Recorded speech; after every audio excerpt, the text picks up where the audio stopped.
그죠? 희망이 보이죠? 오늘 강의의 질이 상관없겠죠, 이제. 마지막. 저도 마지막 강의라서 부담이 적은 그런 시간인 것 같아요. 네, 오늘 저는 나의 유산화 성장해야 하는 이유라는 제목을 가지고 봤어요. 우리 성장이라는 대주제로 지금 오늘 계속 강의를 들으셨잖아요. 그래서 네, 이런 제목으로 가지고 와봤습니다. 저는 저에게 정말 이 질문을 많이 했었거든요. 나는 왜 유산화를 하는가? 사실은 지금도 하고 있는 것 같아요. 매일 아침에 눈을 뜨면 너 유산화 왜 해? 하면서 같은 대답을 계속 하고 있는 것 같습니다. 이 유산화를 왜 하는 이유를 왜 정해야 하냐면 저라는 사람은 제가 가만히 관찰을 해보니까 이유가 없으면 하지 않아요. 이유가 없으면 당장이라도 귀찮아서든 아주 사소한 그런 이유로도 일을 하다 그만둘 수 있는 그런 사람이라는 걸 알았기 때문에 명확한 이유를 찾아야 된다고 생각을 했었어요. 그래서 왜 유산화를 하는지 이유를 찾으려면 제가 유산화를 만났던 그때로 한번 이야기를 시작을 해보겠습니다. 그리고 유산화 처음 만났을 때 전 교육 영업 3년차 일을 하고 있던 사람이었어요. 저는 영업을 되게 만족스럽게 하고 있었어요. 누군가 그렇게 얘기하더라고요. 영업으로 돈을 버는 사람은 가장 여우같이 돈을 많이 버는 사람이래요. 저는 100% 공감했습니다. 제가 연구를 하기를 했을까요? 만들기를 했을까요? 아무것도 하는 데 사실 없었거든요. 그냥 이 제품이 필요한 사람을 찾아서 소개를 해주고 판매를 하고 돈을 벌고 제 투자금이 1도 안 들어가는 일이 사실 영업이라고 저는 생각을 하면서 했었고 또 하나는 그 전에 제 직장이 전자공학 제가 전공을 해서 자동차 회사 엔지니어 일을 하고 있었어요. 그때 과정들이 지금 제가 떠오르는데 연봉을 올리기 위해서 우선 학벌이 저는 필요했었고요. 그리고 연봉을 올리기 위해서 이 회사 저 회사를 옮겨 다녔고요. 그래서 마지막에 가장 높은 연봉을 받았던 게 제가 기억이 나요. 그 여러 절차를 거쳐서 받았던 그 연봉을 딱 생각을 했을 때 제가 영업 조직에 들어갔던 그 당시에 정말 센세이션했어요. 와, 학벌도 필요 없고 아무것도 자격증도 필요 없고 아무것도 필요가 없는데 게다가 일을 배워가면서 돈을 버는 일인 거예요. 첫 달에 80만원, 120만원, 250만원, 400, 500, 600, 급기야 1000. 정말 좋은 일이죠. 그렇게 저는 내가 자격증이 하나도 없어도 1000만원 이상을 벌 수 있는 소득원을 알게 됐어. 너무 신났어요. 그래서 저는 정말 부자가 될 줄 알았어요. 그렇게 일을 막 하고 있는데도 적게 벌면 불안하죠. 일을 잘 됐나? 이런 생각하면서 불안하잖아요. 근데 크게 벌어도 불안한 거예요. 그래서 왜 이렇게 불안하지? 이런 생각들을 저만 한 게 아니라 그 조직에 있던 모든 사람들이 하고 있었습니다. 그래서 매일 마감을 하고 치맥을 하면서 우리는 60대 정년이야, 60대 잘려, 우리는 그때 뭘 하고 살아야 될까? 이런 얘기들을 그냥 이렇게 만족거리로 얘기를 하곤 했었는데 그 당시에 저희 회사에 네트워크 마케팅은 정년이 없대라고 딱 말을 하는 사람이 들어온 거예요. 너무 궁금하지 않아요? 정년이 없는 일은 저는 이렇게 엔지니어 하다가 이 회사가 처음이니까 그렇게 사회 경험이 많은 사람이 아니잖아요. 그런 일이 세상에 있어? 이러면서 제가 조금 관심이 생기기 시작을 한 거예요. 부정적인 인식은 한 번도 없었어요. 왜냐면 저한테 어떤 사람도 제품 하나 권하는 사람이 없었어요. 그렇게 생겼어요? 안 사게 생겼어요, 좀? 안 먹게 생겼고. 그래서 관심이 생기니까는 이제 하나씩 회사들이 이제 저에게 오는 거죠. 세 개 회사가 지나서 갔거든요. 하나는 화장품. 그때 핫했습니다. 무사의 소금을 넣어서 들어보신 적이 있으신 분들도 계실 거예요. 근데 그분들은 제가 첫 경험이었었기 때문에 돈을 썼어요. 거기다가 제품을 삽니다. 제품을 샀는데 그 이후에 후속이라는 걸 하잖아요. 제가 이런 얘기들을 제가 해드리는 이유는 그때 그분들의 모습을 보면서 저도 저 자신을 다시 돌아보게 되거든요. 후속 관리하면서 저랑 신뢰가 깨졌어요.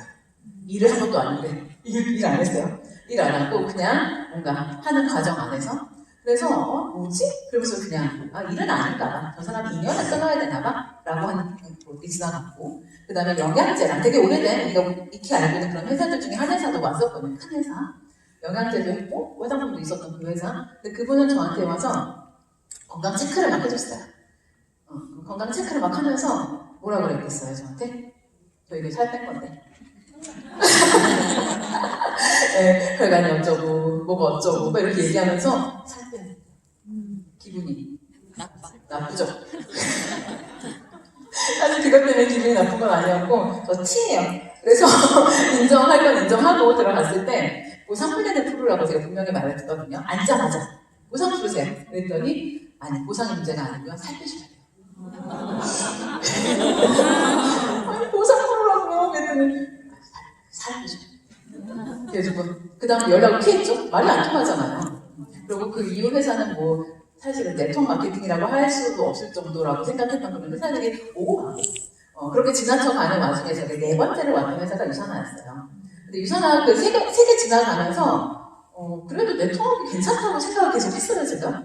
근데 유산하라는 회사가 딱 왔을 때 비로소 네트워크 마케팅이 궁금해지기 시작하는 계기가 됐습니다.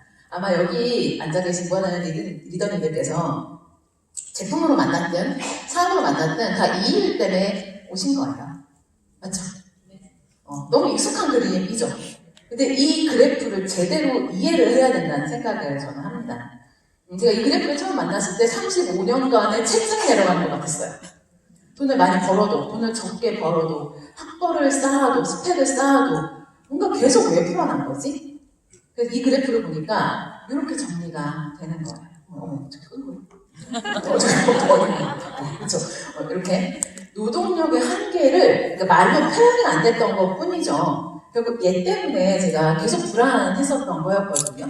노동력의 한계, 잠깐만 열심히 사는데 왜 다 노후가 보장이 안 되지? 열심히 사는데 왜 이렇게 가난해? 그렇죠? 그리고 왜 결국 일하지 못하는 때가 올 건데 그때 나이가 제가 37 정도 됐었거든요. 얼마 남지 않은 것 같은데 저희 남편이 저보다 5살이 많아요. 40대 중반이 되는 거잖아요. 50이면 남자들이 요즘에 이렇다는데 이게 되게 현실적으로 와닿는 불안감들이었던 거예요. 근데 그 불안감들 덕분에 저는 부자들의 비밀도 알게 됐습니다. 저 그래프가 나와 있는 책을 읽어보면 이렇게 얘기하거든요.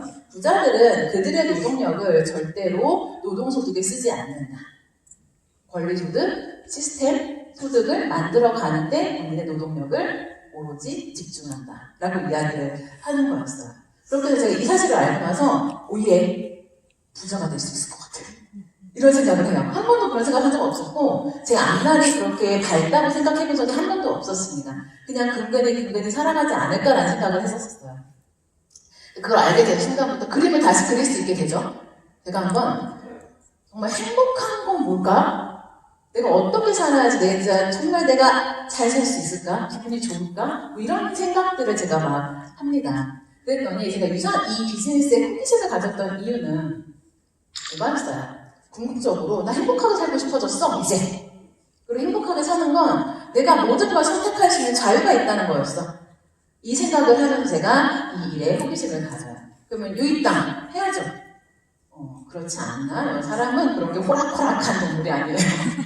그래서 제가 다시 한번 저에게 질문을 합니다. 나는 반드시 유산화로 성공을 해야 될까? 제가 앞에 유산화에 대해서 아직 확신을 가졌던 건 아니에요. 그냥 소득의 성격이 다르다는 사실을 제가 인지했고, 그러면 지속적인 소득을 만들 수 있다라고 하는 이 시스템 소득, 이걸 알게 된 것 뿐이에요. 근데 혹시 유산화 말고 제가 알게 된 그 네트워크 마케팅이라는 일 말고 다른 게 또 있으면, 그럼 만약에 제가 이걸 하다가 힘들면 갈 거 아니에요. 그런 것도 있었어, 맞아. 이러면서 가게 될 것 같아서 조금 더 알아봐야 된다 생각을 했습니다. 그랬더니 정말 많은 그죠? 본인이 저예요? 잠깐만 진짜? 잠깐만 네, 감안해주세요. 덕분에 모든 사람이 잠에서 깼어요 지금. 네. 경제책이 매우 정리가 잘 돼 있는 책으로 나와 있었습니다. 이거 단정된 책인데요. 머니트리 우리 되게 많이 얘기하죠. 돈나무 키우기 뭐 이런 얘기 많이 하죠. 정리 이 책 혹시 보신 분들 계실까요? 10가지나 나와 있어요. 오예 10가지예요. 그래서 이 중에 분명히 내가 하기 조금 더 손이 쉬운 방법이 있을지도 몰라 라고 생각을 하고 제가 책을 한번 읽어봤어요. 정리해 왔습니다. 그 다음 볼까요? 주식, 펀드, 옵션, 투자, 부동산, 경매, 세금 이러죠. 굵게 보면 부동산, 주식, 마케팅이에요. 그죠? 그래서 제가 다행히도 너무나도 다행히도 제가 주식과 부동산에 조금의 경험이 조금 있습니다. 저희는 맞벌이를 하기 전에 항상 생활비가 부족하더라고요. 그래서 저희 남편이 만들어낸 가구책이 주식이었어요. 그래서 항상 용돈은 주식으로 벌었어요. 그래서 저는 주식도 잘 벌길래 돈을 투자하는 거에 대해 전혀 반대를 한 적이 한 번도 없습니다. 주식은 저에게 되게 좋은 어떤 아이템이었거든요. 근데 이런 소득이 되는 게 주식이라는 건 사실 몰랐어요. 그랬는데 어느 해에 시장이 되게 괜찮았어요. 그래서 순수 저희가 이득을 6천원을 본 적이 있어요. 6천. 괜찮지 않아요? 제가 그때 느꼈습니다. 물질적으로 풍요롭다는 거는 집안에 이렇게 꽃냄새가 나는 거였구나. 사람이 맨날 기분이 좋아요. 주식시장을 보면요, 밥 안 먹어도 돼요, 막. 이런 상황? 그런데, 우리는 그걸 그렇게 묻어놓고 싶잖아요. 그래야 진짜 우리가 시스템 소득이 만들어지는 건데, 묻어줄 수가 없죠. 우리의 삶이. 어디에 돈도 넣어야 되고, 뭐 이런 상황들이 발생을 하니까, 이제 이익을 봤어요. 수익으로 만들었습니다. 근데 그걸 뺄 때 가슴이 아팠어요. 묻어뒀으면 좋겠다. 돈 더 끌어놨으면 좋겠다. 이런 생각을 막 한 적이 있었는데 정말 다행이게 정말 기사회생이었어요. 뺐는데 시장이 하락세를 보였어요. 너무 다행이죠. 그때 뭐라고 느꼈어요? 잘 뺐어. 이런 생각을 합니다. 그런데 그때 제가 곰곰이랑 생각을 해봤어요. 이거 되게 불안한 돈이다. 왜냐면 제가 통제 가능하지 않은 거예요. 주식이라고 하는 게. 주식으로 할 수 있는 것들은 정말 내 피가 말르겠다.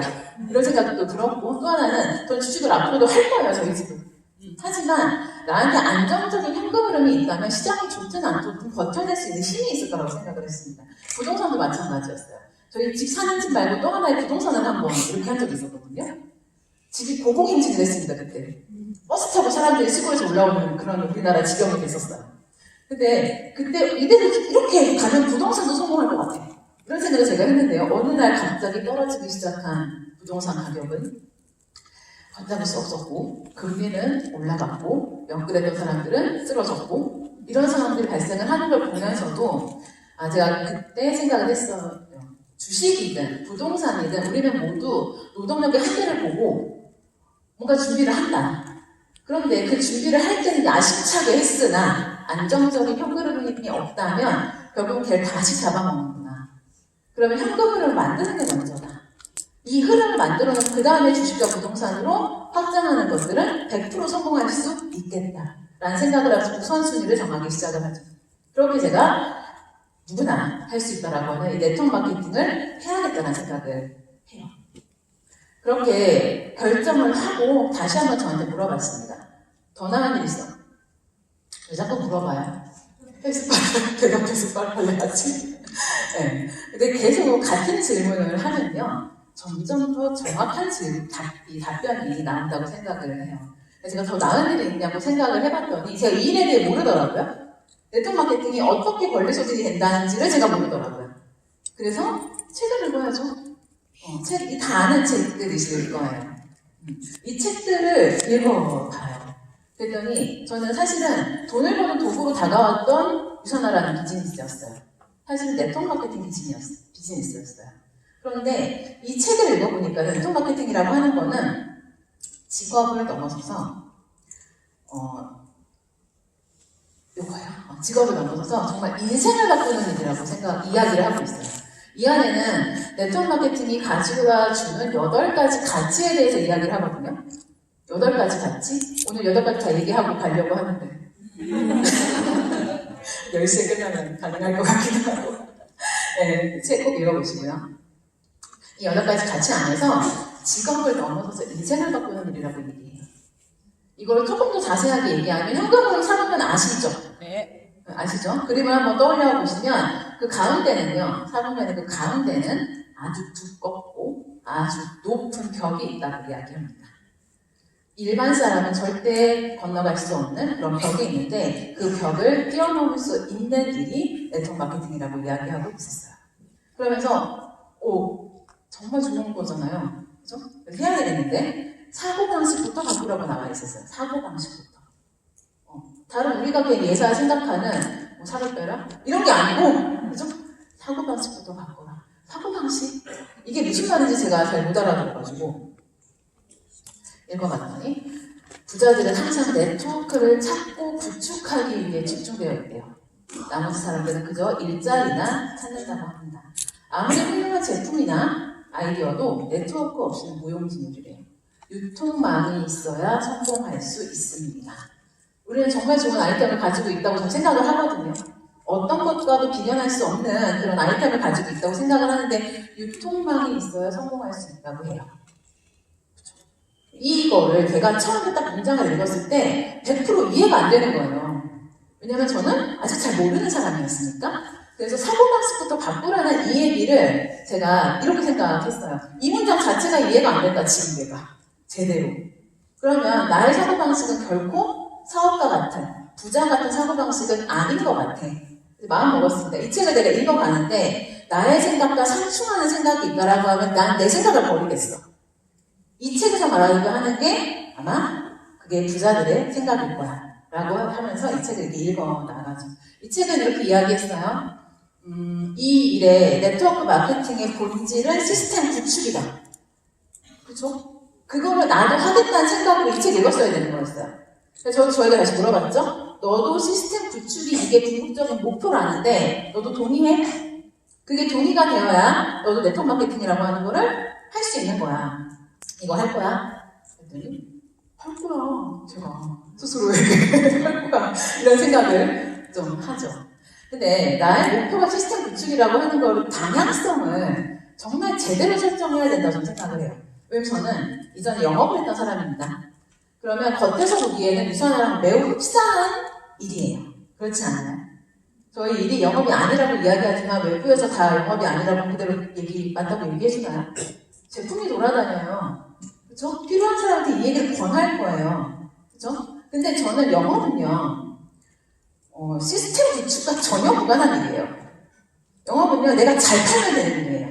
개인 역량을 높이면 되는 일이에요. 그래서 저는 사람과의 관계를 영업에서 배운 적이 없습니다. 근데 이 일은 시스템 구축이 목표래요. 그쵸? 그러면 방향성을 제대로 파악하지 못하면 저는 열심히 영업 같은 행위를 하면서 시스템 구축은 한 개도 안 되는 상황도 만들 수 있더라는 거죠. 그죠? 그렇게 해서 이 방향성을 설정하는 거에 대해, 어떻게 주장을 읽었어요. 돌려주실 수 있어요? 이렇게 하나 더? 그래서 방향성은 진짜 설정을 잘 해야 된다고 생각을 했어요. 근데 이 일을 제가 해보니까 두 축이 있습니다. 방향성과 시간. 볼게요. 시스템 구축을 가만히 써다보니까 누가 구축해요? 뭐가 구축해요? 제품이 구축해요? 시스템을? 사람이 구축하잖아요. 사람. 그죠? 그러면 사람이 구축을 하는 일은요, 시간이 필요하지 않을까요? 지금 저도 이 비즈니스를 하려고, 이해를 하려고 질문하고 또 질문하고 확인하고 이런 과정이 필요한데 그런 사람들이 한 명씩 하면서 늘어가는 일에 시간이 필요하지 않을까. 그렇죠. 근데 이걸 이해를 못하니까, 이 비즈니스 이해를 못하니까 이 정말 귀한 기회를 만나고도 그냥 돌아가죠. 이만치 했는데 안 됐어. 아니면 소득이 발생은 그게 권리소득인 줄 알고. 그렇지 않잖아요. 우리는 시간을 걸면서 시스템을 구축하러 가는 길목에 일회성으로 돌아다니는 유통에 대해서도 수익을 받는 사람들이에요. 착각하면 안 된다는 이야기예요.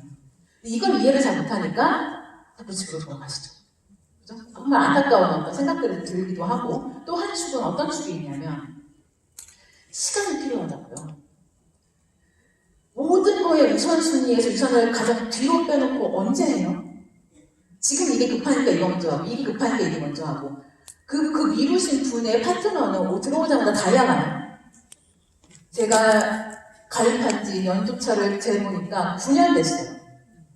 그렇죠? 9년이 되는 동안 지금도 배우고, 지금도 부족하고, 지금도 뭔가 하고 있는데 아직도 시간이 필요하다고 생각을 하는데 도대체 유산화를 계속 미뤄서 언제 도대체 할 건지 라는 생각을 사실은 되게 많이 현장에서 하고 있습니다. 그게 다 잘못한 게 아니라 이 비즈니스 이해를 못했다라는 생각을 제가 하게 된 거예요. 방향성과 시간이라고 하는 이 두 축을 일단 중심에 놓고 다시 한번 질문합니다. 끝까지 할 거야. 너무 마지막 직업이다. 제가 스스로. 권리소득을 안 이상 노동소득으로 못 돌아가요. 이걸 이해를 했으면. 제가 이만치 저한테 질문을 했는데 이해를 좀 깼잖아요. 그죠? 저 못 믿어요. 네. 그래서 노동소득 어떤 일을 하더라도 아마 되게 그랬을 거예요. 끝까지 할 거냐? 끝까지 할 거냐? 계속 물어봤습니다. 끝까지 할 거라고 스스로 대답을 해가면서. 근데 이 시장은 되게 독특한 시장이었어요. 저는 자영업을 여러 번 말아먹고도 여러 번 이렇게 해보고도 다시 시작하는 사람들 무수히 봤습니다. 주식으로 손해를 봐도 계속 주식을 하시는 분들을 많이 봤어요. 부동산이 안 돼도 계속 부동산을 해요. 그죠? 근데 그것들에 다 리스크를 먹고도 무슨 생각해요? 남 탓 안 해요. 시장이 잘못됐다, 내 탓이었다, 내가 몰랐다, 빠질 때를 몰랐다, 다 내 탓을 하죠. 근데 이 시장은 되게 신기한 시장이에요.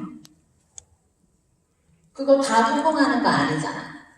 이러고 들어오죠. 그죠? 단 한 명이라도 실패하면 그냥 싹 다 안 되는 일인 줄 알고. 그죠? 그리고 여기서도 탑텐이 봐요. 저 사람 왜 그만뒀어요? 언제라도 집에 갈 것처럼. 그런 생각들을 가지고 일을 하는 거예요. 이게 말이 돼요? 100% 성공하는 일이 어딨어요? 그죠? 근데 내가 포기하면 우선 100% 우선 막아지는 거야. 우선 내가 포기해도. 그죠?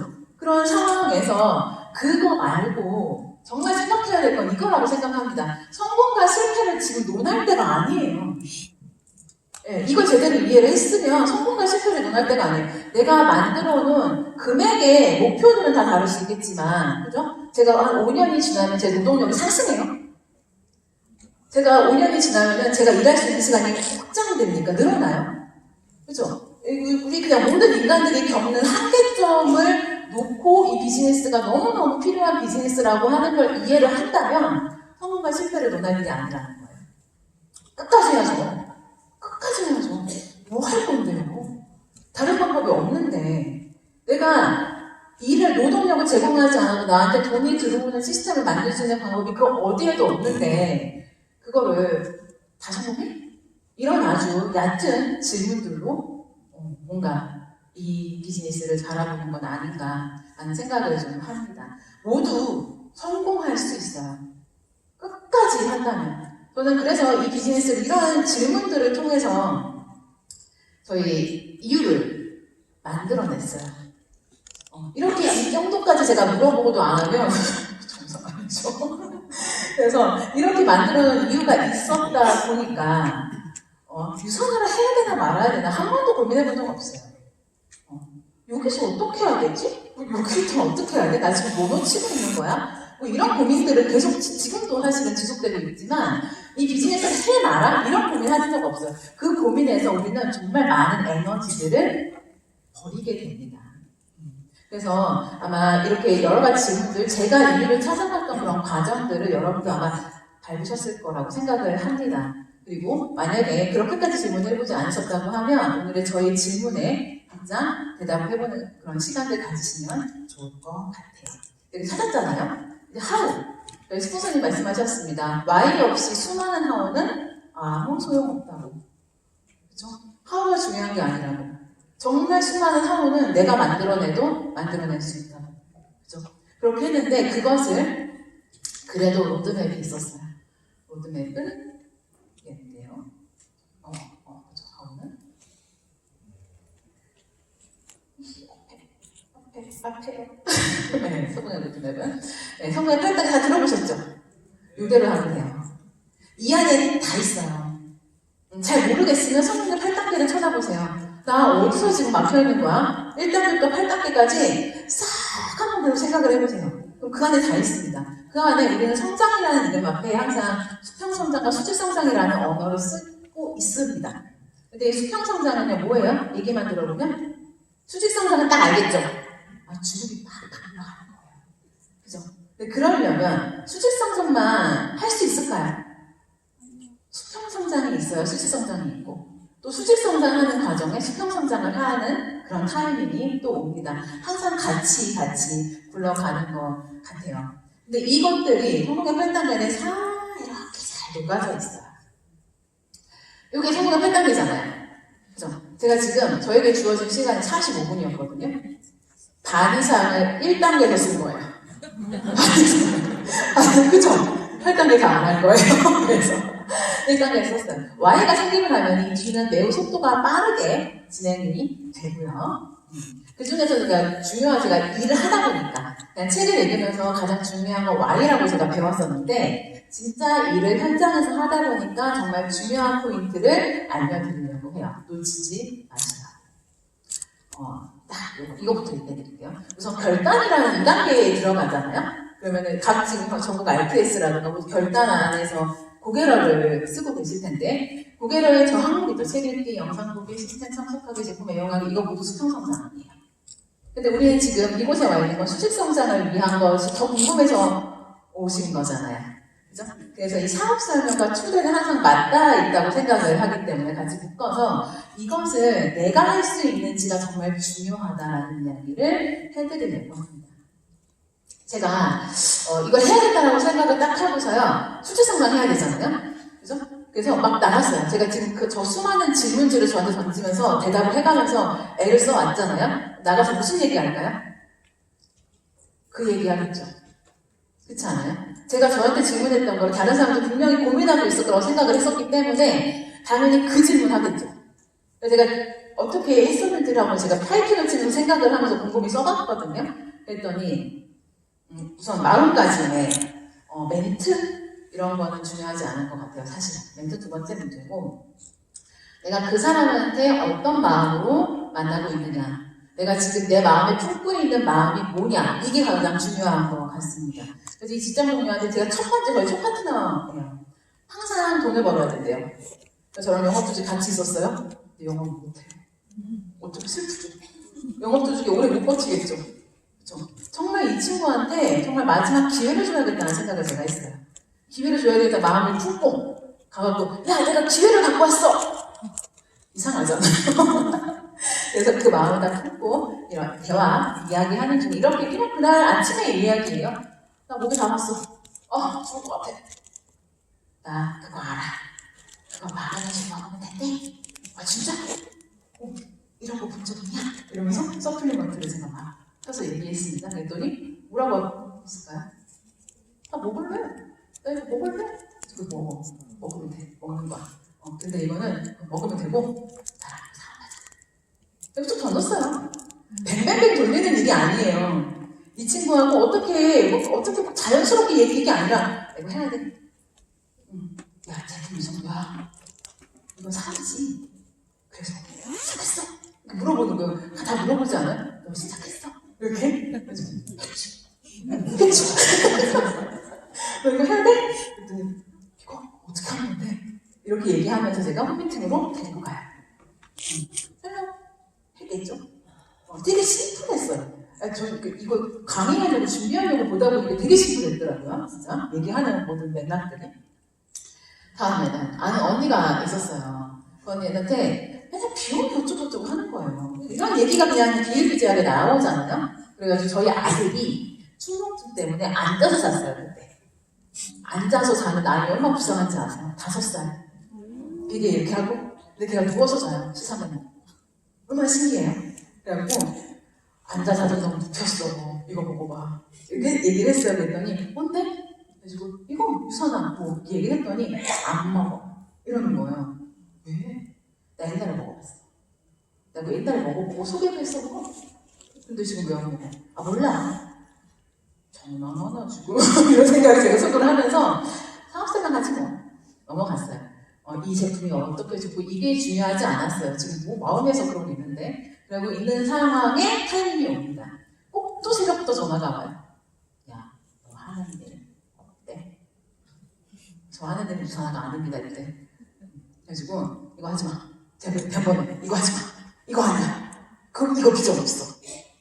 그거 아니라고? 나도 안 할 거야. 너도 안 한다고? 그때 주변에서는 제가 그 일을 안 하는 건 아무도 상상하지 못했어요. 제가 그 영업조직 안에서도 제가 그만둔다는 건 상상하지 못했었거든요. 나도 안 할 거야. 그래? 그럼 누구 할 건데? 유선아? 미친 거 아니야? 이러면서 그 영양제? 이렇게 얘기를 하는 거예요. 야, 그거 돼? 지금 대고 하는 거 중요한 게 아니야. 기다리고 있어. 그래가지고 가서 사업 설명을 했죠. 짜요? 힘들죠.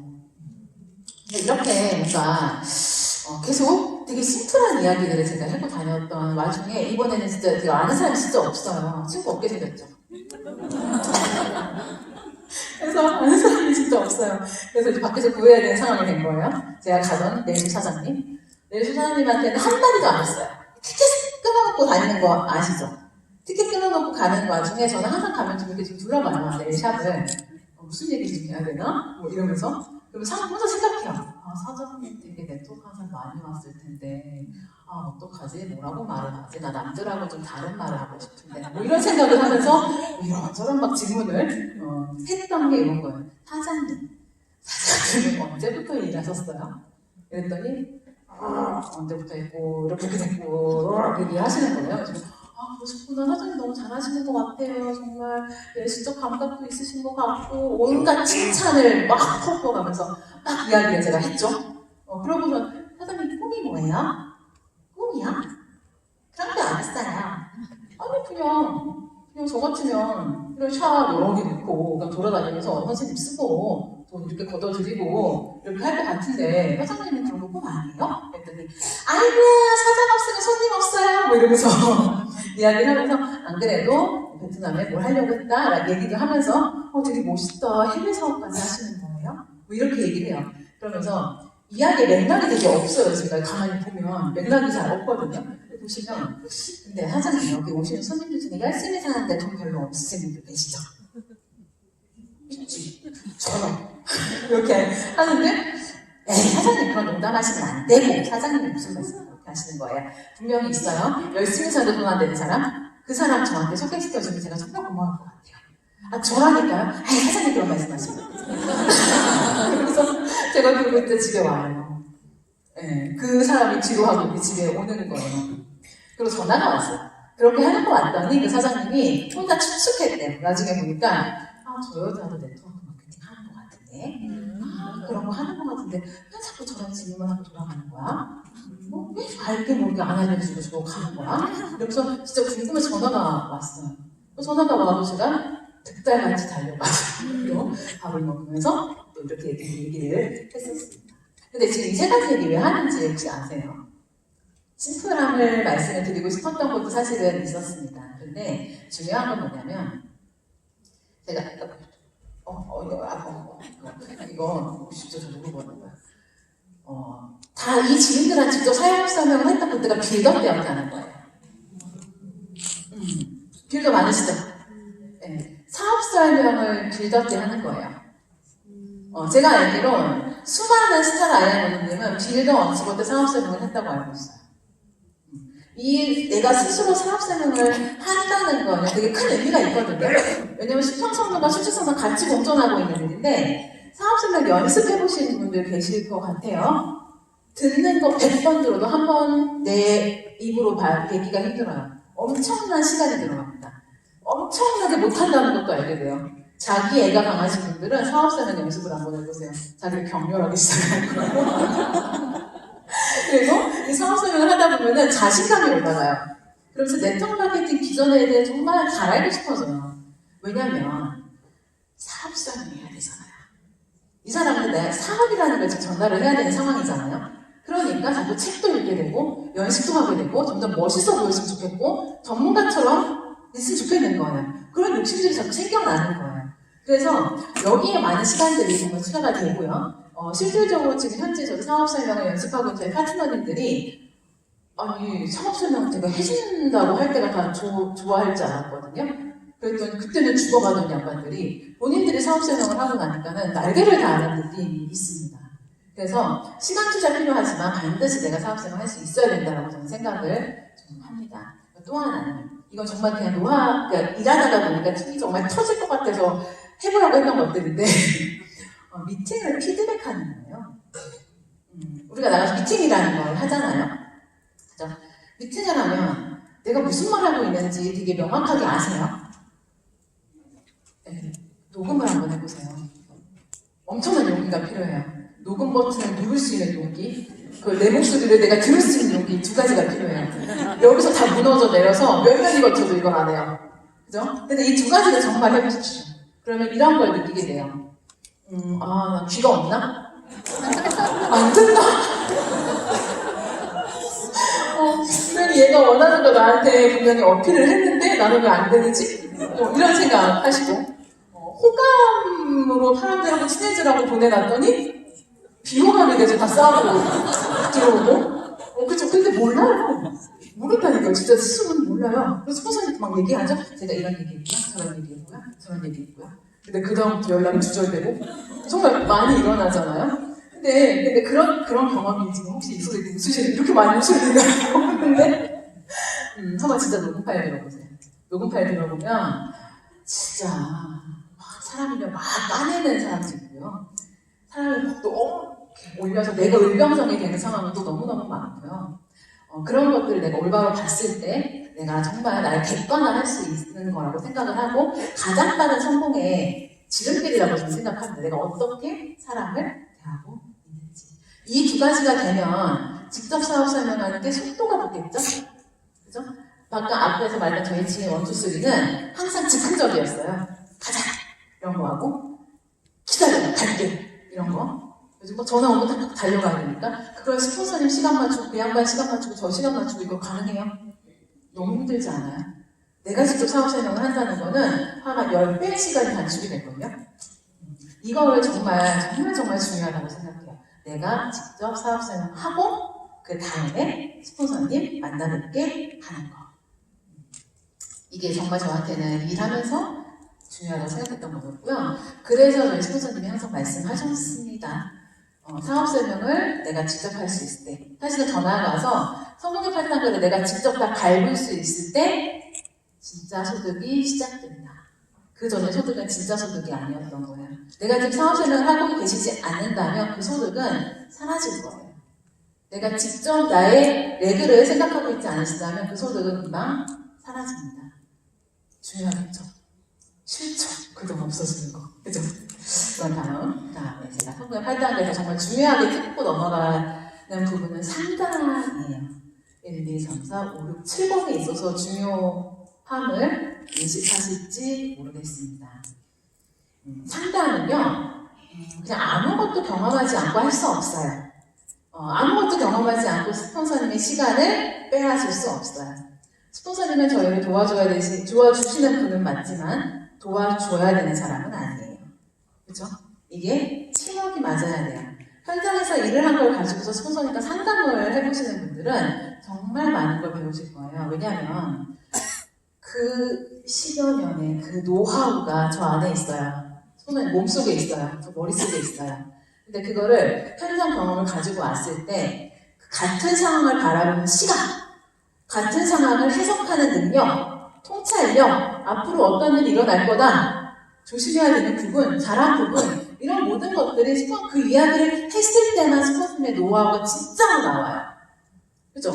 근데 그거를 내가 현장 경험을 하지 않고 시간을 그냥 보내고 있으니 맨날 이론적인 얘기들만 하면서 시간을 보내는 거예요. 스폰서님의 시간은 한정되어 있어요. 점점 많은 파트너가 생기면서 나에게 줄 수 있는 시간은 적습니다. 빨리 현장을 뛰어서 스폰서님의 그 노하우도 그게 찐이잖아요. 지금 저도 강의를 하고 있는 상황이지만 정말 어떻게 하면 조금이라도 더 전달 좀 해볼까라고 생각하면서 강의를 준비를 했지만 그거는 스폰서님하고 상담에서 나오는 것과는 비교할 수 없을 정도라고 저는 생각을 하고 정말 중요하다는 생각을 하는데 근데 그 안에서 우리는 팀 사업을 하는 사람들이거든요. 네트워크 마케팅 팀워크는 어떻게 생기는 것 같으세요? 사람이 모이면 생겨요? 그죠? 안 생기죠. 딱 안 생기겠죠. 그죠? 스폰서님하고 이런 소통, 이런 경험, 이런 걸 하면서 서로 알게 되고 스폰서의 방향성을 알게 되고 내가 파트너로서 뭘 해야 되는지 스폰서님은 내가 파트너를 지금 뭘 해줘야 되는지 이런 것들이 팀워크를 완성시켜가는 거라고 생각합니다. 그래서 상담이 없이 스폰서님에게 내가 정말 팔로우를 잘하는 파트너라고 생각하신다면 그건 착각이고 그렇죠? 올바르게 리더십을 하시는 걸 올바르게 배워서 올바르게 팔로우해야 그게 복제되는 거잖아요. 그렇게 해야 저도 같은 답을 파트너한테 줄 수 있는 거잖아요. 그죠? 그래야 이 비즈니스 시스템 구축이라는 게 되는 것 같거든요. 그래서 이 상담이라는 시간은 스폰서님의 정말 100% 시간을 빼는 문제예요. 스폰서님 스폰서님의 시간, 24시간을 내가 어떻게 뺏을 거냐의 문제예요. 그러면 누구보다 빠르게 판단력을 가지고 스폰서님한테 가는 거. 이게 정말 중요하다고 생각을 하는 부분이에요. 마지막으로 제가 딱 3가지만 오늘 얘기해드리려고 갖고 왔거든요. 마지막에 복제입니다. 복제 이제 우리는 되게 익숙한 단어를 들으면 안다라고 생각 들지 않으세요? 나 복제 알아. 저도 처음에 복제를 보고 따라하면 되는 거 아니야? 이런 생각을 하면서 열심히 이렇게 따라 했었는데요. 일을 하다 보니까 이 복제는 정말 깊은 뜻이 있다는 걸 제가 느끼고 있어요. 복제는요, 이렇게 이야기합니다. 복제를 이해하지 못하면 그게 무엇이든 노동소득이다. 이 뜻을 조금 더 노골적으로 얘기해볼까요? 복제를 이해하지 못하면 유산화도 노동소득이다. 이거예요. 시스템을 구축하는 거 아까 말씀드렸던 것처럼 사람이랍니다. 사람이 시스템을 구축을 해야 돼요. 근데 이거는 평범한 사람들이 가져갈 수 있는 유일한 권리소득이라고 말할 만큼 평범한 사람들이 할 수 있대요. 아니 이런 이름이 붙은 이유가 있을 거 아니에요. 그죠? 그러면 이거는 쉽다는 얘기예요. 쉽다. 복제 가능하다는 건 쉽다. 심플하다. 그렇죠? 그러면 제 머리 꼭대기에 항상 세워놓고 하는 행동이에요. 제가 아침에 일어나서 어디를 가고 누군가 얘기를 하고 대화를 하고 손짓, 발짓, 표정 모든 거를 지을 때 제가 하는 생각은 복제 가능한가? 내가 무언가를 하려고 했을 때 복제 가능한가? 이 질문을 하루에도 수십 번씩 던져야 되는 게 이 일인 것 같아요. 효과는 무엇이든 하면 나와요. 지금 제가 전단지를 1000장을 돌려볼게요. 효과 없을까요? 있죠? 어떻게든 있을 거예요. 사람이 움직이면 무슨 일이든 생겨요. 그럼 그걸 다 효과라고 생각을 한다면 효과는 있을 수 있겠지만 복제 가능하냐고 물어봤을 때 복제가 가능할까? 그죠? 복제가 가능하지 않다면 그냥 각기 개인의 역량으로 이 일을 만들어 가야 돼요. 이 일은 그렇게 하는 일이 아니라고 그렇게 전문가들이 이야기를 하는데 우리는 항상 눈앞에 있는 조급함을 따라서 효과를 추구한다고 생각을 합니다. 복제 가능한가에 대한 문제를 계속 저는 그렇게 생각을 하고 있는 것 같고요. 제가 오늘 짚어드린 사업생활을 정말 내가 할 수 있는가?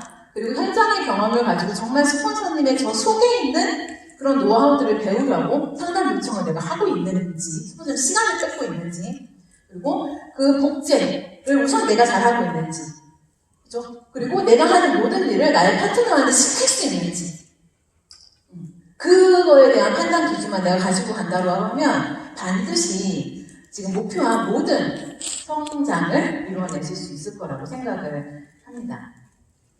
자, 보니까 알면서 저도 마찬가지인 것 같아요. 알면서도 안 하죠. 그러면 제 얘기하죠.